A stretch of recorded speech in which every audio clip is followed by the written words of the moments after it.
ভোরবেলার আবহাওয়া সে তো মনোমুগ্ধকর একটা পরিবেশ। ভোরবেলা ঘুম থেকে উঠতে কার না ভালো লাগে। Hello everyone, this is me Yamun Jahan. আজকে আমরা সাহারি খেয়ে ভোরবেলা আর ঘুমাইনি, কারণ আজকে ভাইয়েরা ঢাকায় চলে যাবে। ভাইয়াদের গাড়ি ছিল 7:30টায়।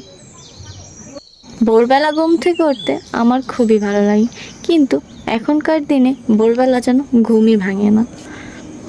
ঘুম থেকে উঠতে উঠতে আমাদের প্রায় 9টা, 10টা, 11টা বেজে যায়।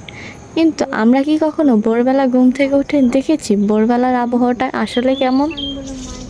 ভোরবেলার আবহাওয়াটা উপভোগ করতে আমার বেশ ভালোই লাগে, আর বিশেষ করে হালকা শীতের দিনে।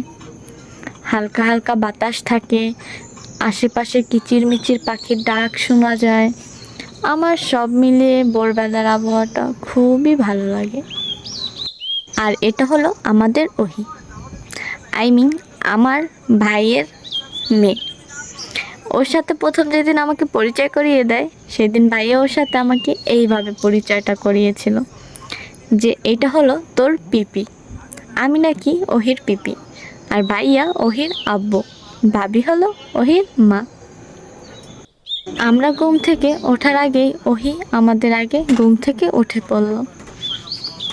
আর ভাইয়ার গলার সাউন্ড পেয়ে ওহি তো কিচিরমিচির ডাক শুরু করে দিল।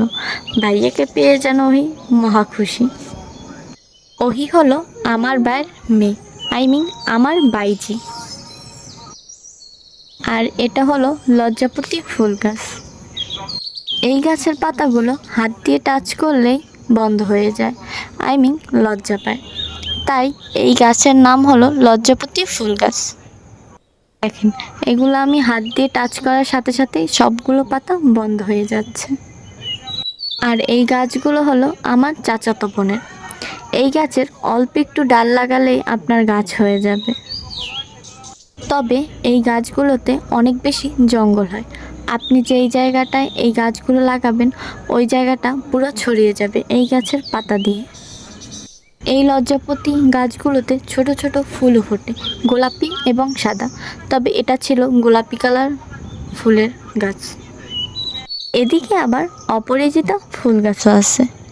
আমরা বিশেষ করে নীল কালারের অপরাজিতা ফুল গাছটা বেশি দেখতে পাই, তবে এটা ছিল সাদা ফুলের গাছ। এই সাদা ফুলটাও বেশ সুন্দর,